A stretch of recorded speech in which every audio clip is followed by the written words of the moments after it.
I grew up hiding my mom's alcoholism.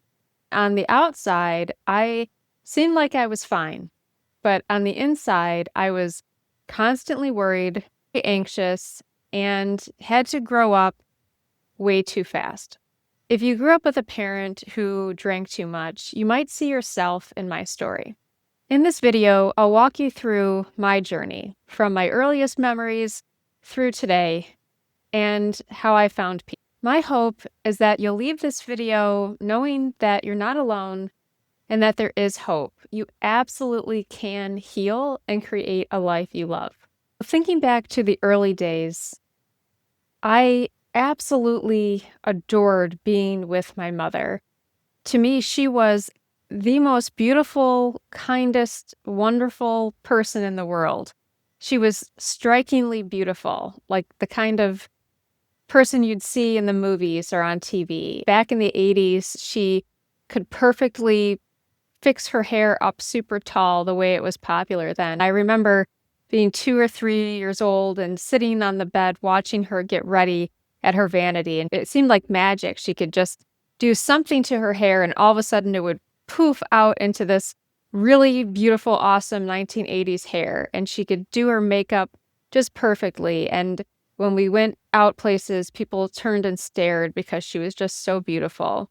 I loved when she laughed. Her laughter was the best sound in the world to me. I loved making her laugh. I loved hearing her laugh. It was the best. And I wanted to be with her always. I just loved being next to her and never wanted to leave her side. In those early days, my dad was trying to find steady work. He was trying to find a career and was working a lot to make ends meet. And he was often not home at night, or he would be gone for long periods of time every day. I really have very few memories of my dad in those early years. It was just focused on my mom and me, and they were very good memories. But I started to, around age 4 or 5, realize that there was something about mom that worried me. There was something that made her sad or disconnect. I knew there was something not quite right, and it worried me. I remember noticing things like the fact that she slept sometimes well into the day. Back in the 80s, we had Saturday morning cartoons. I remember it was a summer Saturday, and I woke up and mom was still sleeping, and I went into the living room, I turned on the TV and watched all of the Saturday morning cartoons. And then the boring grown-up TV shows came on, and I was starting to get hungry. I really wished that mom would wake up so we could have lunch together. But she was still sleeping, and it was probably early afternoon. I was playing with some toys in the living room by myself quietly, and I didn't want to disturb her. There was an older couple who lived across the street from us, and in the summertime, they would often have their grandchildren come and stay. A couple of the kids were about my age, some a little older, some a little younger. They fascinated me. I remember sitting next to the window in the front room. They always came up with their own games. I would kneel and put my head on the windowsill and just watch them. That day, one of the kids noticed me and he stopped and waved at me. Maybe he was thinking, maybe she'll come out and play with us. I was so embarrassed that he saw me watching them and worried that he thought it was strange that I was really never outside playing, that mom and I spent so much time inside when most kids in the summertime are out playing. I dropped down to the ground. I felt so embarrassed that I couldn't be out there, that he saw me wanting to be a part of it. That was the first memory of realizing something was a little different about our house, but still loved to be around mom. If any of this is starting to feel familiar to you, I created a free guide with the steps that I took to start my healing journey, to start healing from some of these past experiences growing up with an alcoholic parent. I have a link in the description of this video. Around age 7, I started to really worry about mom's drinking and notice it more. Before, it really didn't occur in front of me, and I just knew some of the behavior, like the sleeping late into the day, was unusual. I didn't really understand that mom's drinking was becoming a problem until I was around 7 years old. Up until that point, I had My favorite drink to drink was apple juice. It was my favorite, and I thought it was mom's favorite too because I always saw her drinking it. It took me till around that age to realize that mom's apple juice with the white foam on it was not, in fact, apple juice. It was beer. That is when I started really worrying about this drinking that she was doing. My dad was still working a lot at night, still didn't really have a lot of memories of him being really available, really around at night when mom was drinking. I'm not sure how much he realized things were starting to affect me. Some things were falling by the wayside at home. I needed to do it because somebody had to do it, such as organizing the closets and cleaning the kitchen. I enjoyed doing it because it gave me a sense of control. At least somebody is getting it taken care of. I just felt that it was temporary. Like mom was sad or there was something going on with mom and she was going to get better. And then she would start doing those things and I wouldn't have to worry about doing the cleaning and getting myself ready for school in the morning or making my breakfast. It just always felt temporary. I knew her drinking wasn't good for her health. And I knew that there was something going on in her heart or her mind that was driving her to drink. I just didn't understand that it was addiction because no one had explained to me what addiction was. It was all very confusing and nobody talked about it. And I definitely didn't feel comfortable talking about it with my dad, and my dad never addressed it.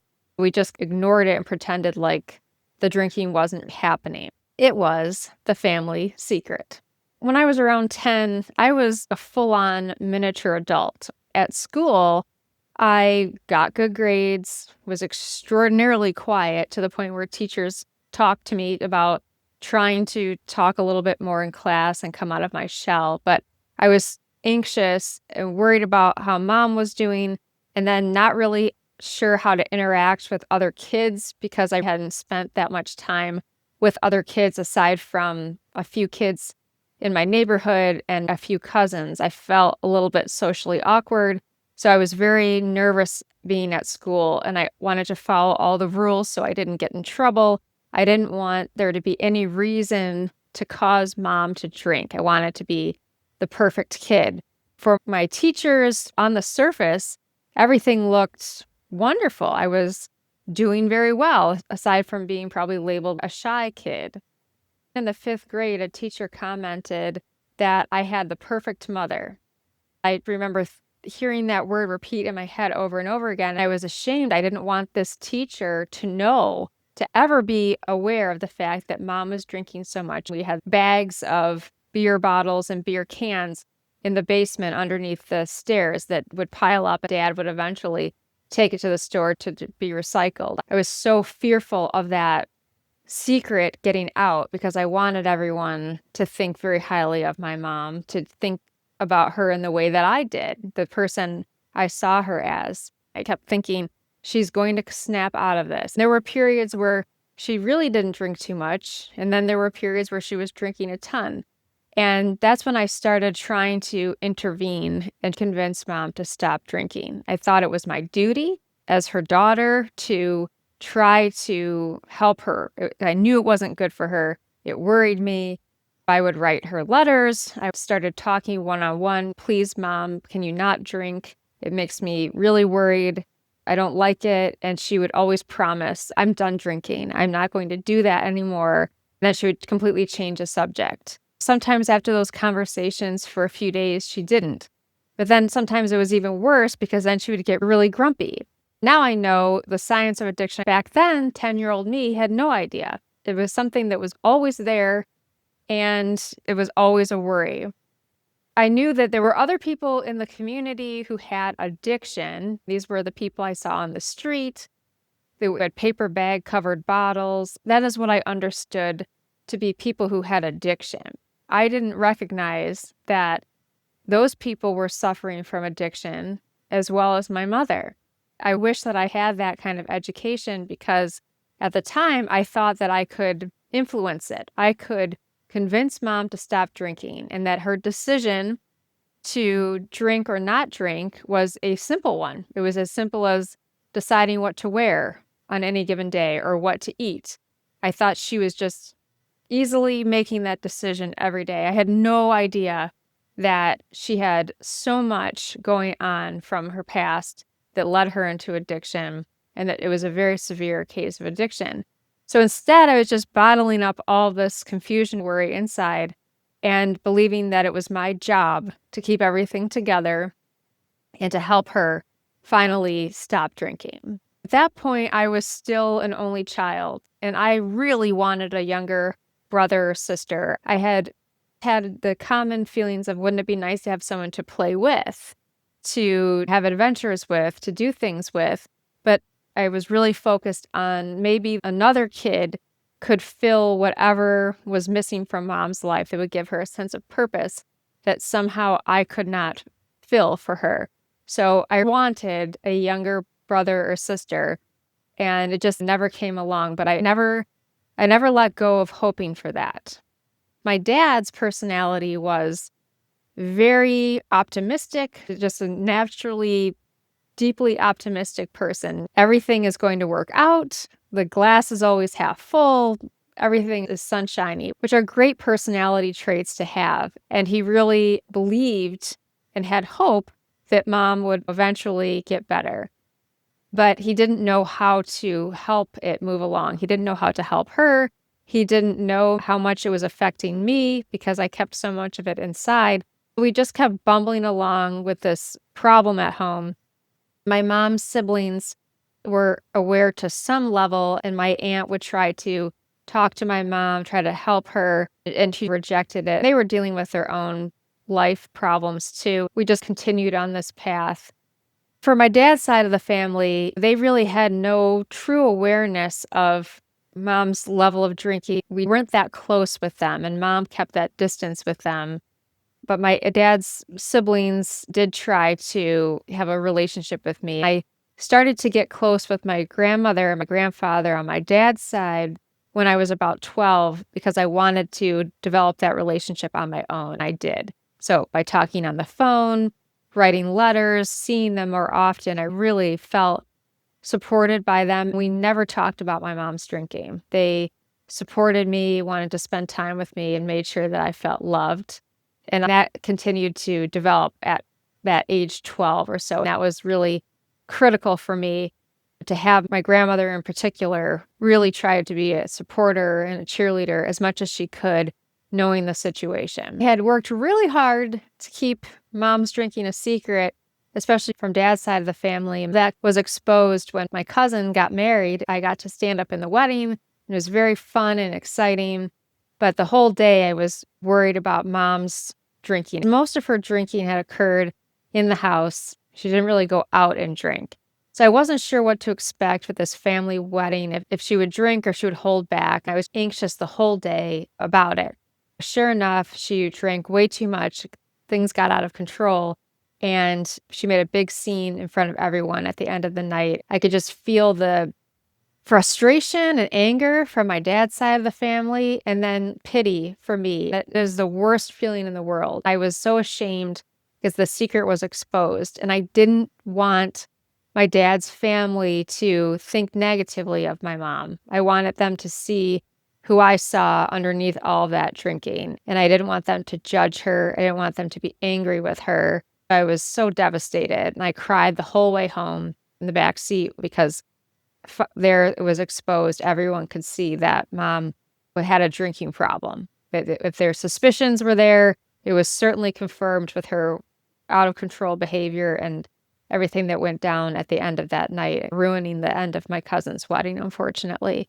I was 13 at that point, and that's when I realized that this problem really wasn't going away. I started to feel so sad that despite everything I had tried to do, writing letters, talking to her, trying to be so good, it was still not working, and she was still drinking, and it was very overwhelming, and I was very scared.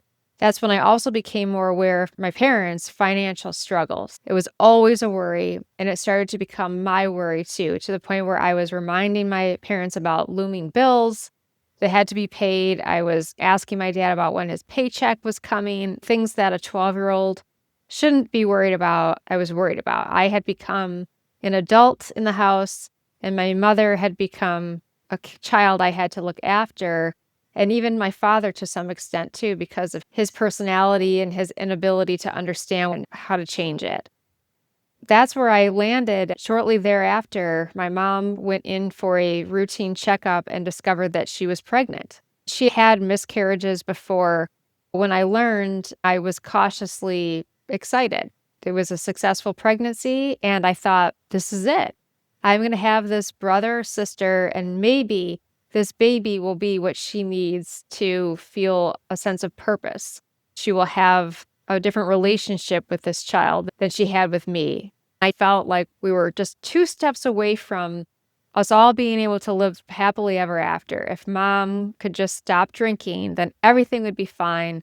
We could all breathe and live life. Maybe I could be a kid again, or a kid for the first time. My sister Brooke was born, and it was the greatest day of my life. I was so excited to have this person in my world. And right from the get-go, we were extremely close, much closer than like 2 siblings would be. I really took my responsibility as an older sister seriously. I made sure that she was okay and she had enough to eat and her diapers were changed. I was always playing with her, and I was very disappointed when my mom didn't rise to the occasion and be the mother that I thought she was going to be. I thought all of her drinking problems would go away when Brooke was born. That's not what happened. After about a year after Brooke was born, she really sunk fast, deeper into the grips of drinking. It was extraordinarily worrisome. I started becoming very distracted at school, even though I was still keeping up with my schoolwork, but I couldn't really sleep well at night. I was so worried about Brooke, my mom, my dad. We had this one giant stressful life. I wasn't sure what to expect when I got home from school. There was just so much to worry about. And I felt it really on my shoulders that I had to find a solution. I had to do something to fix mom, to cure her. At the time, I had no idea that I couldn't control her. I couldn't get her to stop drinking. That was all on her to accept help.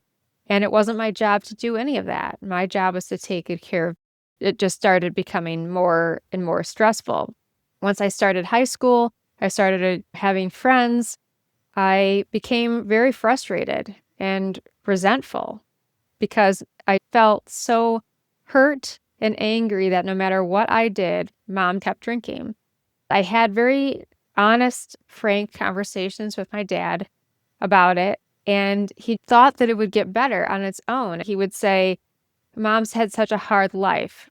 Growing up, she did have a very difficult childhood, and that's what drove her to self-medicate with alcohol. She was addicted to alcohol. I had no clue that there were resources out there, that AA existed, that all these things were there. And so we just had these conversations. It was the same conversation over and over again. And dad would always say, it's going to be all right. Things have a way of working out. I believed him to some extent, but then things just were never working out. Mom's drinking was getting worse, and she was starting to drink earlier in the day and more of it. We were all doing these things to try to stop her from drinking. Dad would disable her car or take away her car keys or her credit card so she couldn't, and she would still find a way, and she would leave for a couple of days. I would be sick to my stomach. You can imagine, if the story sounds familiar to you, the kind of anguish that I was experiencing, my dad was experiencing, and my little sister who was so young. I really tried at high school to keep up with my schoolwork, to be involved in sports and student council. On the surface, I did a fantastic job of making it seem like everything was okay, because that was what I thought was the thing to do. That was my job, to balance everything, because I was that close to solving the problem of mom's drinking. I only told my best friend in high school, never talked to anybody besides my dad's family. My aunt would sometimes talk to me about it and offer books and support, sometimes with my grandmother on my mom's side. But nobody really knew exactly what to do, how to help me. What I appreciated during that time was my grandmother's support and my aunt reaching out, the acknowledgement that I had people there to support me through this time of my life. I was always worried that my friends would find out that I had this mom with a major drinking problem. We lived about 30 minutes from my high school. I was a little bit relieved about that because I thought that would reduce the chance of my friends just stopping by and discovering my mom drunk at 11 o'clock in the morning. One day, I was a Saturday afternoon, maybe 3 or 4 o'clock, and my dad wasn't home, and I heard a knock at the door. Mom was very drunk, and I heard her answer the door. She was very slurred speech.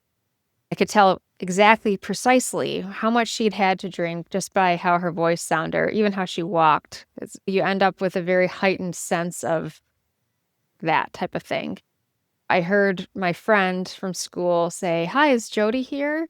My heart sank. I was so humiliated that they had stopped over in the middle of the day and my mom's completely in the bag. I came down the steps and fortunately my mom left the room. I tried to have a normal conversation, but they felt uncomfortable because mom was clearly drunk. They invited me to go out to dinner with them, and I made up some excuse about needing to do something so that I couldn't go. I limited the things that I could do besides hang out with my best friend because I was always worried about what was going on at home, making sure that Brooke was okay.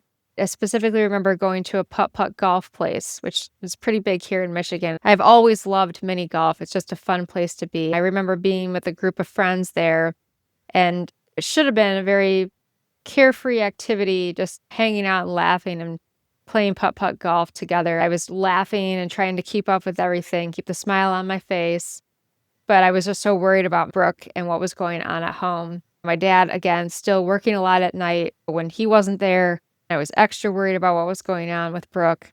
I was living like double lives, and I couldn't be fully present in either one of them because it was always torn. When I was with my friends trying to be a normal teenager, normal, I wanted to be at home so I could make sure Brooke was okay, make sure the house wasn't burning down. When I was at home, I was thinking about how I was missing out on the fun times with my friends and being carefree. It was just all around difficult. I had a conversation near the end of high school, and my dad acknowledged that I had so much pressure and worry on me tied to mom's drinking, and he was really trying to step in and make sure that things were better for Brooke.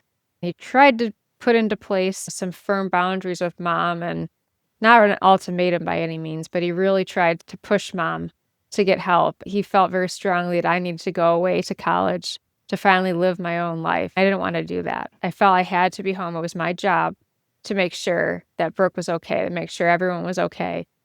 I couldn't imagine leaving, but I ended up realizing that maybe I had to experience that I had to just give it away. I was so angry and frustrated. I did go away to college and tried to disconnect from it completely. I was trying to make new friends and live the new adult college life and started drinking myself and liked drinking a lot. By the end of that year, realized that I could see myself falling into addiction also. I really scaled back on that. By the end of the year, became worried about what was happening at home again. I had a new boyfriend, my first relationship, and brought him to the house for the first time. Had a long conversation with mom about not drinking that night when she met him because I wanted to make a good impression on him. Didn't want him to worry about my messed up family situation with my mom's drinking too much. She promised she would not drink. And then sure enough, we went out to dinner and then the plan was for him to come back and we would have ice cream with Brooke and hang out with her before she went to bed. We got home and mom was already starting to drink. I remember being so crushed again because over and over again, these promises. At the time, I just didn't understand the science of addiction and how far into it she was. It was very upsetting. I felt very angry and hurt over and over again. The rest of my college years were spent focused on getting my classwork done, working, and then being at home, making sure Brooke was okay. It affected my relationships with my friends, affected my a few romantic relationships that I had because I just couldn't be fully present because I had so much going on, so much on me, and I was operating as someone much older, not like a college student. It was really hard. When I graduated, I remember thinking, okay, now I'm heading off into the real world, into my career, I felt so defeated that I hadn't been able to find a solution to fix mom, to get her to stop drinking. It felt like such a strong duty for me. That was the honorable thing to do, that I was the firstborn daughter. I understood everything she'd gone through in life, and yet I couldn't get her to go to counseling. I couldn't get her to go for treatment. I couldn't get my dad to go to anything. They were just living in this chaos. My dad was working constantly to make ends meet. My mom was completely out of control, and I was just trying to survive. I started working at a fast-paced PR firm, and I was working immediately 80 hours a week because I was terrified of losing my job. I had to start making money so I could make sure that Brooke had food to eat, that mom and dad weren't losing the house, that could pay my car payment, my phone bill. I felt so much pressure instantly, and I poured myself into my work because I was terrified about not being good enough and losing my job. It also gave me a sense of control that I longed for.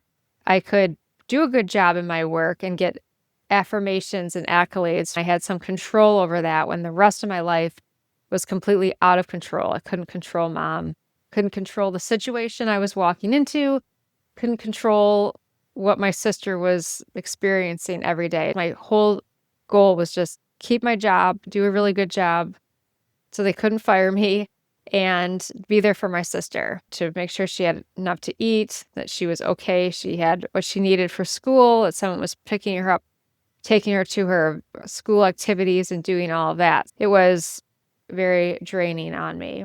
I moved back in after a couple of years of having an apartment. I was spending most of my time at my parents' house anyway. I moved in there because I felt I just absolutely had to be there for Brooke, and I was afraid for her safety. I had talked to a few people about whether or not I should try to get custody of her. I was too afraid because I worried that they would say I was too young and I was just out of college, barely making any money, and couldn't afford to live on my own while also trying to financially support my parents whose situation had worsened. It was just a lot. Instead, I just wanted to be there and make sure every single day in and day out, Brooke would be okay as long as I was there and I could just deal with it. I wasn't sleeping. I was worried until 2 or 3 in the morning about mom, and I would hear her ranting and raving in a drunken rage, and then I would get up and go to work. I don't really know how I got through it. I had no choice. I didn't really talk to anybody about what was going on because, again, super great at making it seem like everything's fine. No one at work would have known what was really going on at home. When I got to be 25 and then into 26, I absolutely was exhausted. I felt tremendous dread for every day. It felt like one obligation after another. I felt weight on my shoulders every day when I woke up. I had nothing to look forward to. And I couldn't imagine life feeling anything different than that. It felt like a life sentence in a way. It all felt like it was my job. I had just been born into this. They were the cards I was dealt in life, and that was it. The more time went on into my 20s, when people I knew were getting married, enjoying their 20s, and settling into their careers and all of that, I was stuck and that my whole life was going to pass me by. Yet I didn't have any clue of how to change it. I sank very deeply into a depression, and that's when it started to become apparent to other people. My coworkers, I became not the smiley, happy person I had been. A few people said, "Are you all right? You don't really seem like yourself. You seem like you're really stressed." And I said, "No, I'm fine." My aunt took me to dinner and said, "I'm worried about you." People were starting to see this, and I hated it. One day, I was driving to work and passing the beautiful lake. I remember focusing on the lake and thinking, I'm miserable. And I don't know if I'll be able to make it through this. Somehow, some way I wasn't gonna survive. Feeling that tremendous dread and not wanting to have the next day. I knew then that something had to change, and I wanted to be there for Brooke. I wanted to live. I wanted to change the way that I felt, and I was desperate. That was the moment when I knew it had to change. And I didn't know how to change it, but I set on to do it.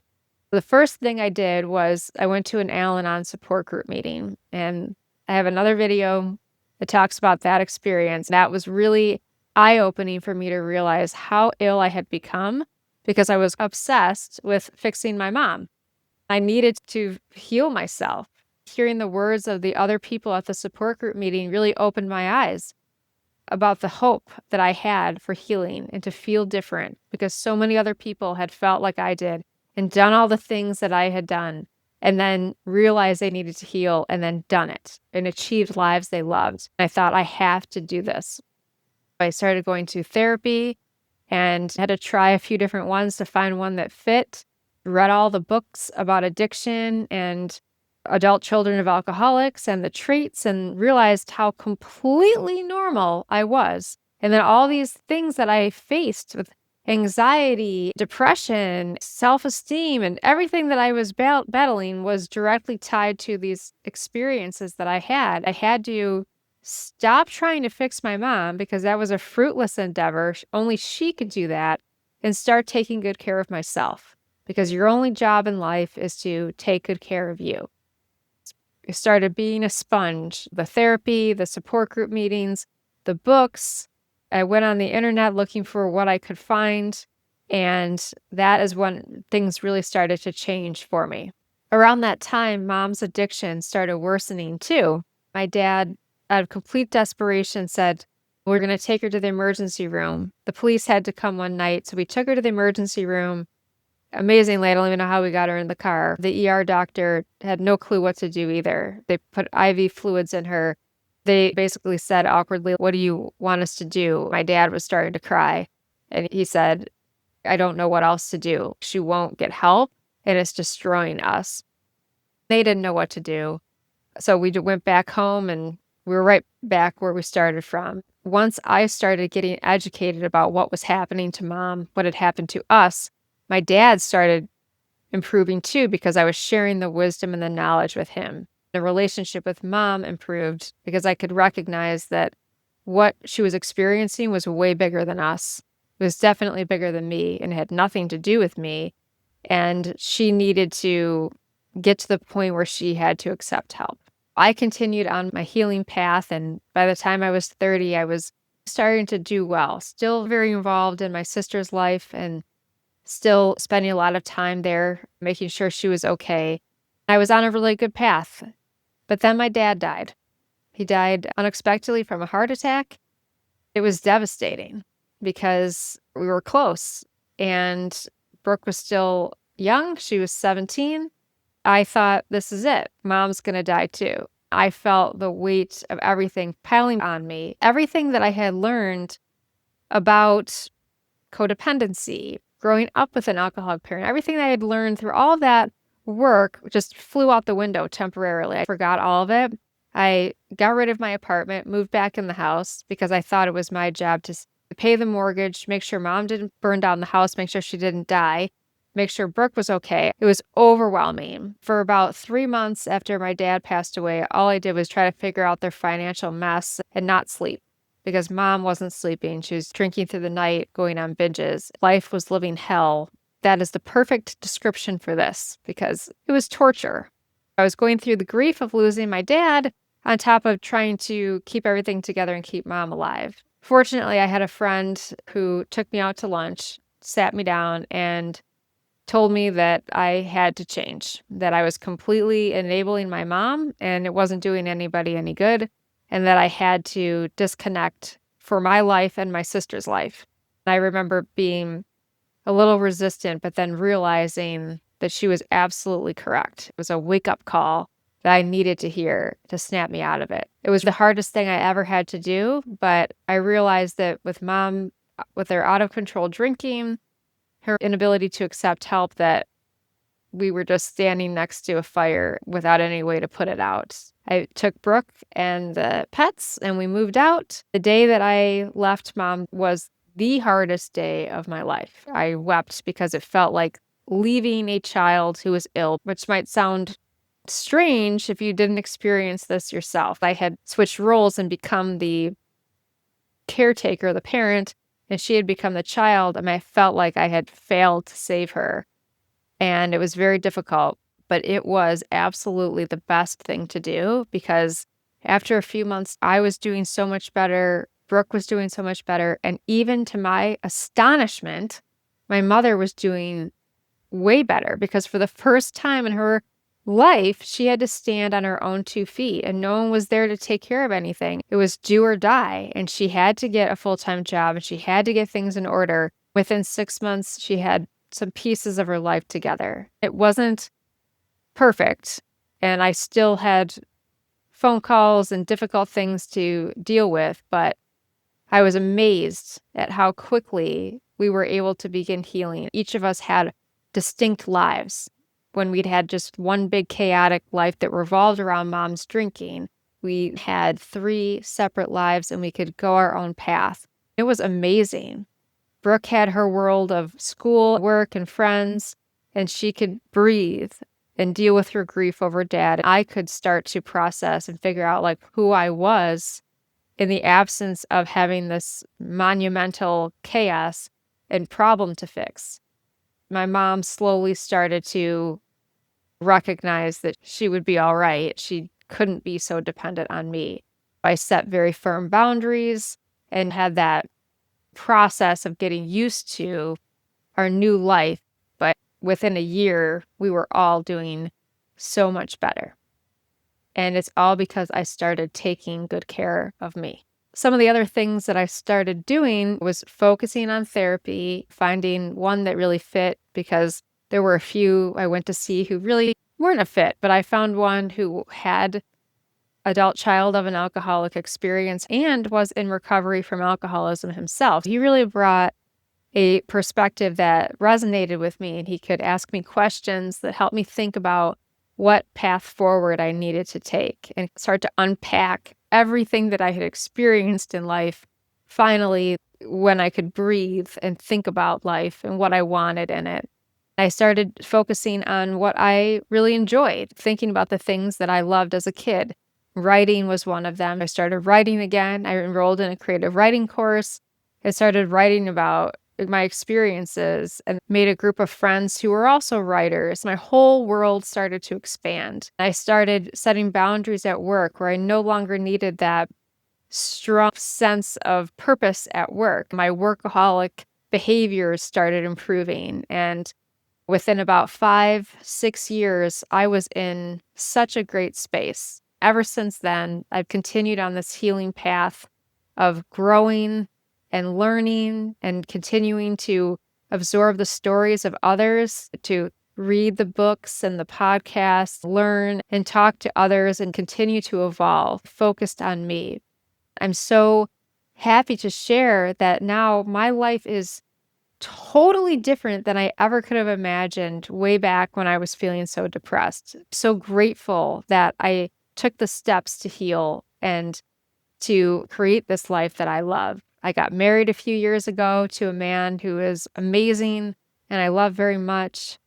My sister Brooke is doing well. She's an elementary school teacher and does a great job helping young people and families. My mom continues to do well. She still has her struggles, but she's still working. We have a relationship today that is way better than I ever could have imagined way back. It's all because we were able to create our own distinct lives because I started healing. I finally realized and accepted that I can always love my mom. I will always love her, but I can't save her. And it's not my job to do so. I will always continue to let her know that she is loved and that we are here to support her. But we have to have some boundaries in place, and the resources and help are there whenever she needs them. If any part of the story sounds familiar to you, hear this, please. Healing is possible. And regardless of what you experience in the past, you can heal and create a life you love. I am one of millions of adult children of alcoholics who are living proof that when you take the steps to heal through therapy, support groups, self-care, focusing on attaining what you really want in life and believing that you deserve it, you can do it. You can make it happen. Your experiences as a child with an alcoholic parent are not your fault. You didn't cause it, you couldn't control it. But now, as an adult, you have opportunity to have your own path forward, to create a life you love, one that is very different from that of your family. Download my free healing guide, which is linked in the description below. This includes all the steps that I took to start my healing journey. If you want to go even deeper, I'm writing a memoir that will be released soon that goes into greater detail about my life, my healing journey, and everything I've learned along the way. I'll alert my email subscribers, sign up at the link below. Your story isn't over. It is just beginning. Healing is possible, and you are not alone. I'm rooting for you. Check out all of my other videos on healing for adult children of alcoholics.